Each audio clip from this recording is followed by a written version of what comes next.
আমি যখন মাতৃ যখন ছিলাম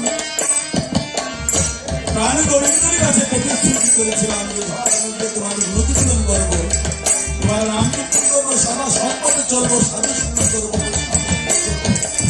কিন্তু আমি এসে সব ভুলে গেছি। সবসময় অসৎ কাজে মতি থাকে, অসৎ সঙ্গে মতি থাকে। হবে আমার হবে কি ভাগতি, আমার হবে কি ভাগতি, আমার হবে কি ভাগতি, আমার হবে কি ভাগতি,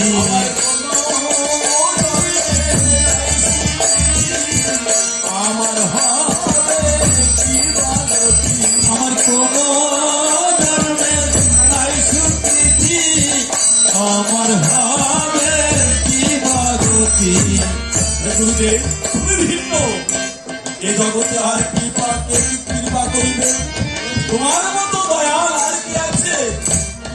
তুমি প্রতিজনকে উদ্ধার করতে এসেছে জগৎ মাঝে, যে দেখো আমার মতো প্রতিকার কেহ নাই, তাই একবার আমায় কৃপা করো, একবার আমায় কৃপা করো,